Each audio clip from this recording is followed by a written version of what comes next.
Well, it's October the 1st. It's a chilly morning. I can see my breath, not sure if you can. It's been kind of a rough start to the week with that family member that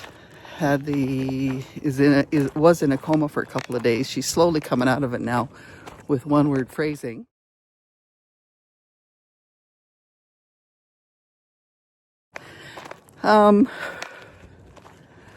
My weight's starting to climb up a little bit, so I've got to get a handle on that. And the other issue is today I'm going in about an hour to get hooked up to a 24-hour blood pressure monitor.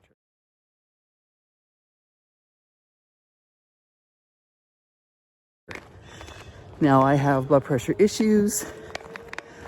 I've been trying to work on that with supplements and losing weight and dealing with stress, but it's still not doing what I was hoping it would do. So here I'm doing this test to make my doctor happy. I'm not happy to be probably being put on meds, but we'll see how that goes. And yeah, still recovering from being bucked off that horse last week. Got a spot in the left rib in the back that hurts. So if it doesn't fix before my appointment on the 8th, I'll discuss that with the doctor as well. So this is just a week of doctors and trying to breathe.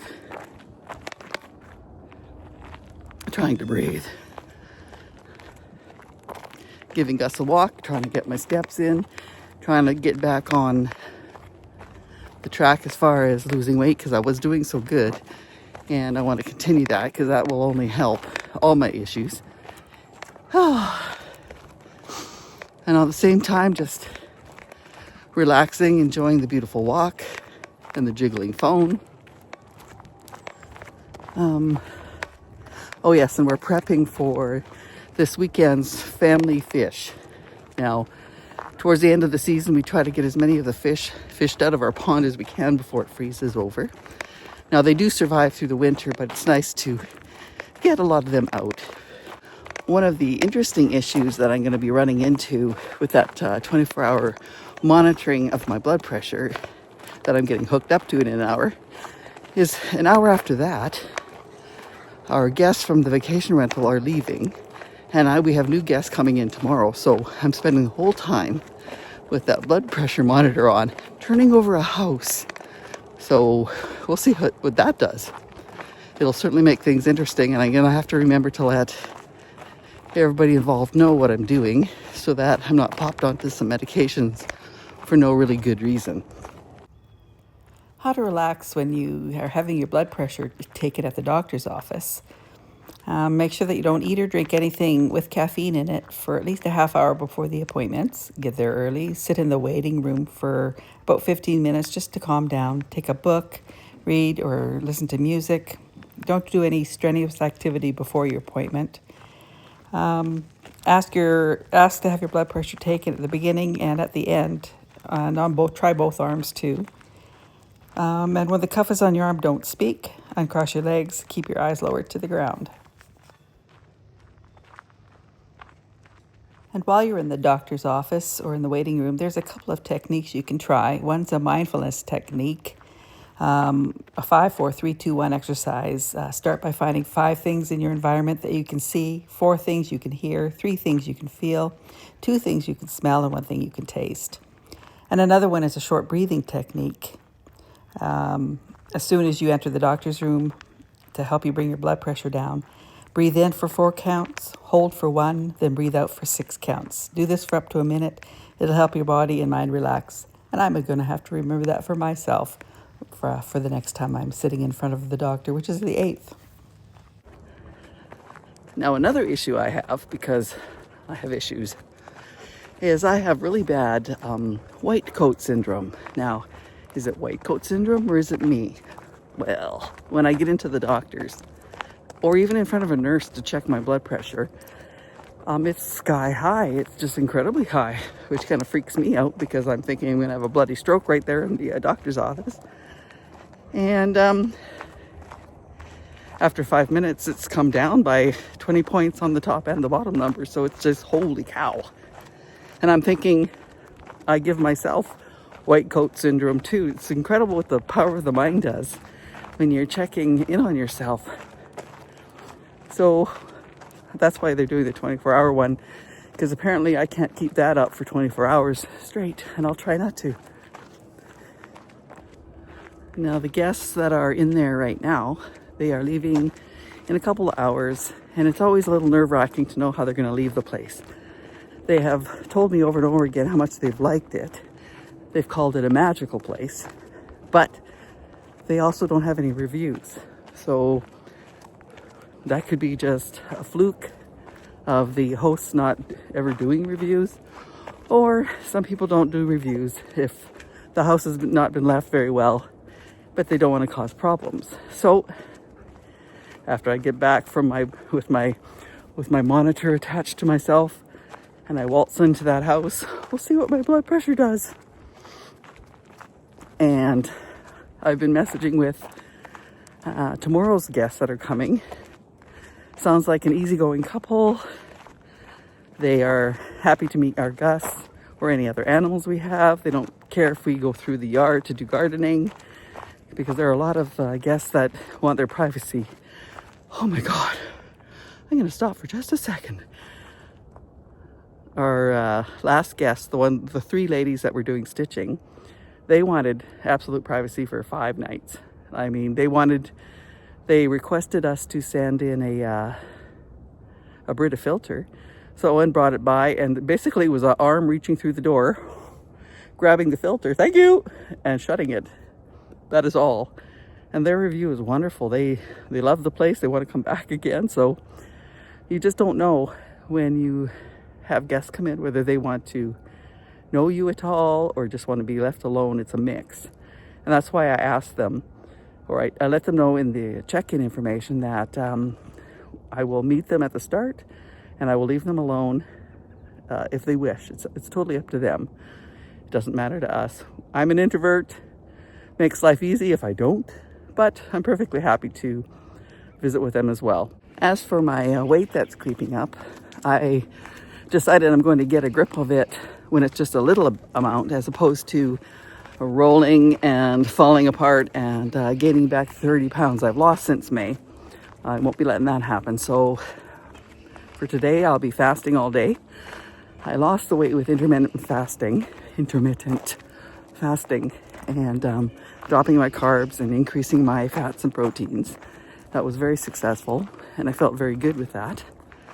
And well, I kind of slipped with the treats, right? I've got the sweet tooth, delicious foods come in, and I'm like, oh my gosh, right? I can start again tomorrow. Well, you keep doing that week after week, and the little creep starts creeping up, right? So today is fasting day to rejig my my plan, what's the word for it? Gone. Rejig my path. And usually I drink lots of coffee in the morning and whatnot. And because of the blood pressure monitor, I will not be drinking coffees. So it'll be herbal teas and waters.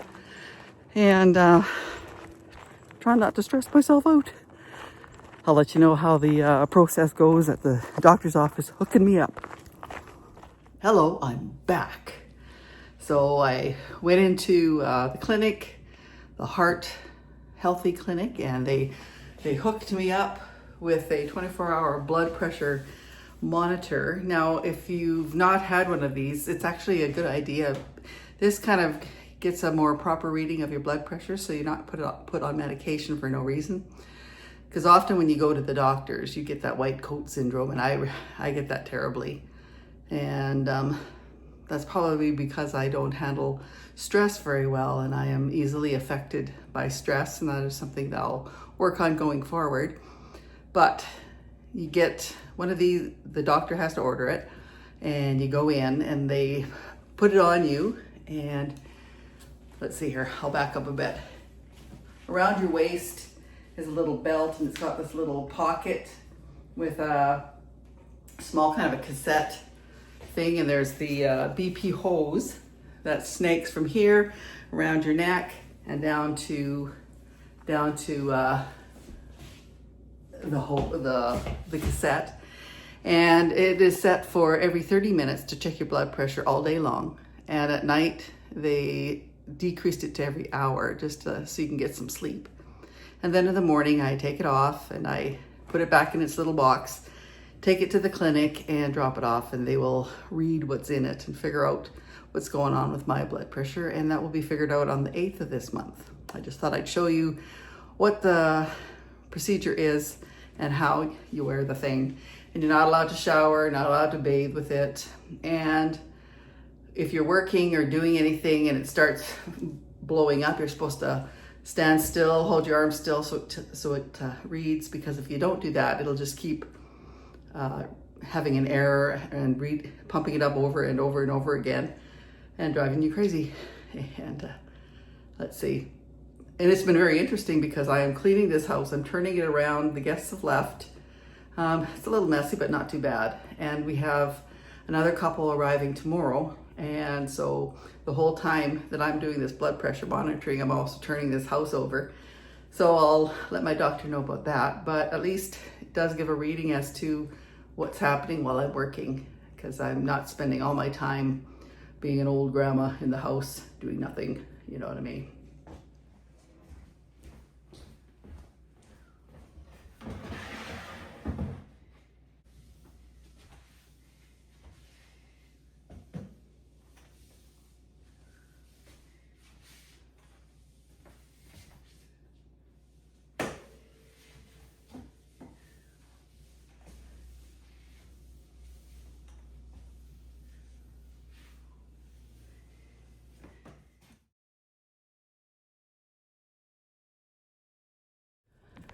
Well, and good morning to you. It's the next morning. I'll be taking off the monitor when I get back from my walk with Gus. There he is. And I'll probably do a reading while I'm doing my walk, so that's going to skew things just a little bit. Now, when I was taking care of the house yesterday, I was doing things like pushing the master king bed over 1.5 feet. Now, the guests that were here just last were a little bit rambunctious. There's a little bit of damage to the wall behind the bed. Things were kind of squished over, so I had to move things back, and well, that takes a little effort. I have guns. I have little muscles. I am stronger than I think. So, and I have a funny feeling by the way that the cuff was blowing up often and extra, because clearly I kept moving my arm, that it's going to be pretty colorful underneath that cuff when I take it off. Remember that game when you were a kid? The torture when you were a kid called snake bite?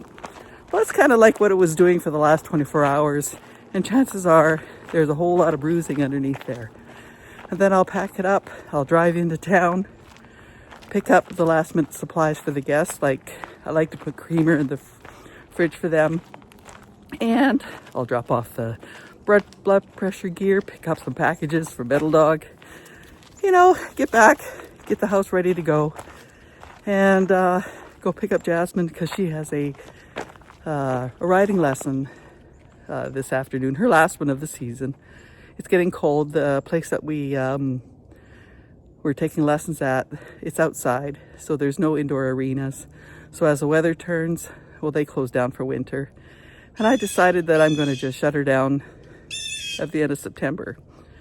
But today's a pickup lesson because on Tuesday it was raining, so they shoveled it off to today. So I'm going to go pick up Jasmine, because the buses don't get here in time for me to run her over in time to make it to the lesson. So I grab her from school. We stop at 7-Eleven for a Slurpee, of course. And then we do a 2-hour lesson. And after that, I go meet the new guests. I hope everything is well with them. And I'm standing still and I'm breathing hard, and I don't know why. I think I need to calm down. See what I mean by I don't handle stress that great. I need to learn how to meditate, to do some breath work or breathing exercises. I think I'll work on that soon.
gonna have to figure this out. I have no idea how to pull it apart without breaking it. And because if I break it, I gotta pay for it.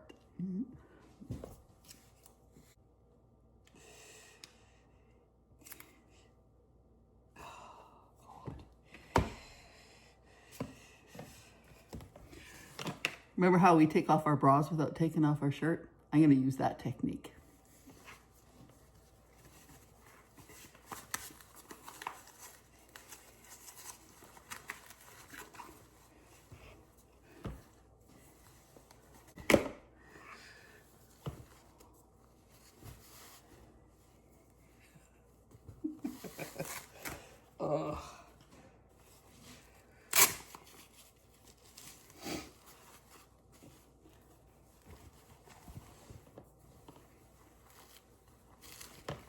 Ta-da!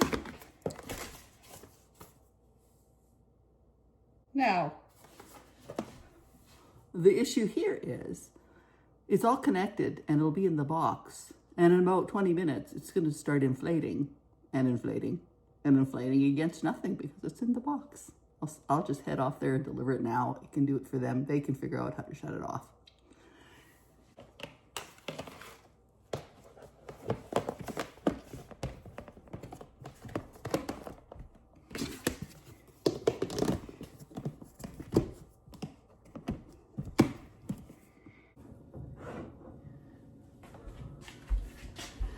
So I'm on my last getting ready before the guests show up. And of course I forgot my microphone in the house. So I'll try to talk louder.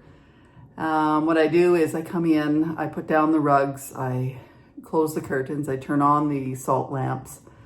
I just make sure everything is tidied and ready to go. And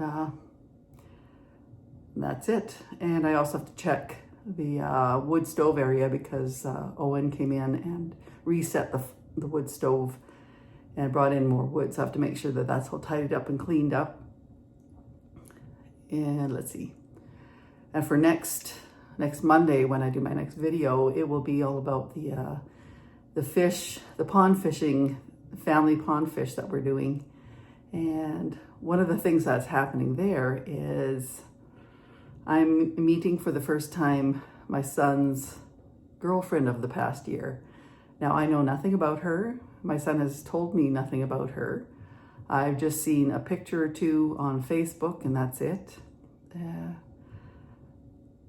One of the reasons for inviting her and her kids over is just to get to know them. My son's ex-girlfriend, the mom of his first child, has said some terrible things about her. She's decided that this woman is a drug addict, a crack addict, a meth addict, whatever it is. And I say, well, how do you know this? Well, I looked at her picture and I know she's a social worker, and she also called in to make a report to child services in our province from Newfoundland, where she is a social worker. And I thought that was the most horrendously horrible thing an ex can do to a new girlfriend of a man she doesn't really give two craps about, and she's married and has a happy life, and so she shouldn't be interfering in the life that my son is building. And I will make up my opinion on my own. And I have, if she shows up, she said she will, and my son might not even be there because he, thank the Lord, has a job. And she said she'd still come, which I give her credit for being brave, because I would probably bail out of that if I was in her shoes. And I told her she and her kids could stay over at this chalet for the night because they're coming all the way from Edmonton. And I just figure I'll get to know her over that time. My daughter won't be there, so that'll make things easier. Daughter's in Montreal. So it's Owen's kids and the grandkids. And so I can spend time getting to know this person and check for myself what she's like and what she's about. Because I know for myself, there's all sorts of rumors. I've had all sorts of stories being said about me and by people who didn't know me at all. And so I will not do that to somebody else until I get to know for myself what she is about. And that's what this Saturday and Sunday is going to be happening. And so I'm Annette from Carpe Omnia After 60. Please like and subscribe. My channel is growing very, very slowly. but I'm making it the way I want to. They say to niche down, but life is not a little niche. Life at our age is full and robust, and that's the way my channel is going to be. And I'll make it grow as slow as it needs to grow. We'll see you on Monday.